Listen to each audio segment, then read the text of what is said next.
The other day I was talking to my mom, who's in her early 70s, and I asked her what it's like being 72 years old, and she said something that really surprised me. She said, "I wish I knew then what I know now." And then when I pressed her for more, she said, "There is just so many things I would have done differently if I had known then what I know now." And I think this is such an important lesson that we can all learn from, because if we understand what it's like at the end of life, then we can make sure that we spend our time and energy on the right things while we here at this stage of life. So today I want to talk about what life is like at 90. I'm gone. Cover 3 important points based on the many conversations I've had with people over 90 years old to help us prioritize our quality of life at any age. Let's go for a walk and talk about what life is like at 90.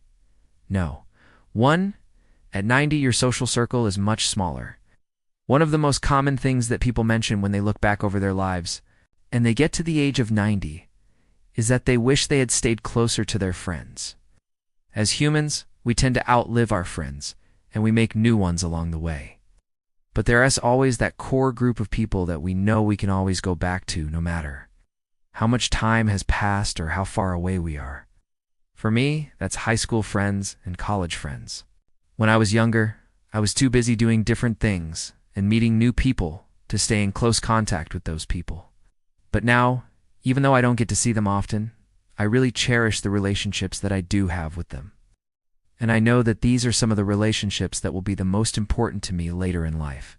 Now, obviously, we and predict the future, and we may meet someone along the way who becomes one of our closest friends. But generally speaking, we can keep in touch with the people that we have in our lives right now and make sure that we nurture those relationships.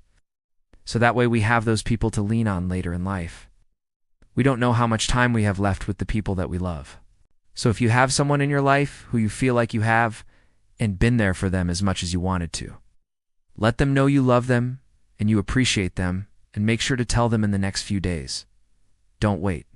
Tell them now. It's so important that we let the people in our lives know how we feel about them while we have the chance. 2.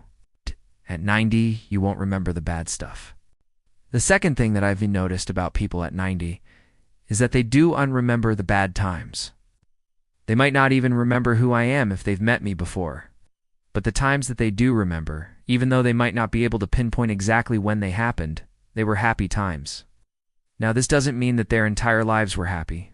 There were probably a lot of sad times and hard times, but when they look back at their lives, all they remember is the good stuff. This should be a lesson for us in terms of how we focus on the things that are important in our lives. If I look back at my own life, I can remember all of the good times that I had, but I can't remember the bad times. Maybe it's a mechanism that our body does to protect us from having these really stressful thoughts when we re older, but I'm grateful for it. I like to think of it as the good stuff rising to the top. This is not to say that we shouldn't deal with difficult situations as they come up. Of course we should, but we shouldn't let those difficult situations consume us to the point where we forget to enjoy the good times. That's what life's about. It's about enjoying the good times, both big and small. Even if there are bad times, we need to recognize that they will eventually pass. So let's focus on the good stuff. Let us focus on the things that are important to us, and let us make sure that we re-spending our time and energy on those things so that way we can remember them later in life. And 3. At 90, you will regret the things you didn't do. One of the most common regrets that I hear from people over 90 is that they wish they had traveled more. They wish they had taken more risks, and they wish they had done the things that they were afraid to do. Now, this isn't to say that we should all drop everything and travel the world. That's not practical. We should make sure that we reprioritizing the things that are important to us, and that we redoing the things that we want to do. We only have so much time on this earth, and we don't know how much time we have left. So let's make sure that we're spending it doing the things that we love.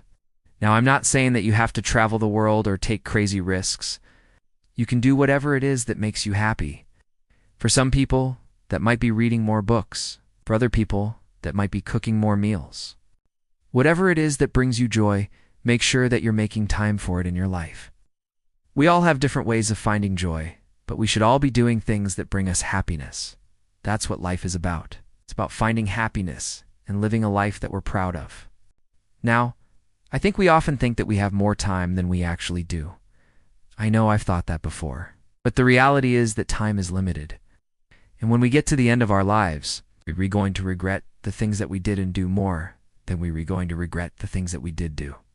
So let us make sure that we re-taking advantage of the time that we have and that we re-spending it doing the things that we love. All right, I hope that helps. Please share if you found it helpful and check out some of these other videos that I think you will enjoy. Thanks for watching.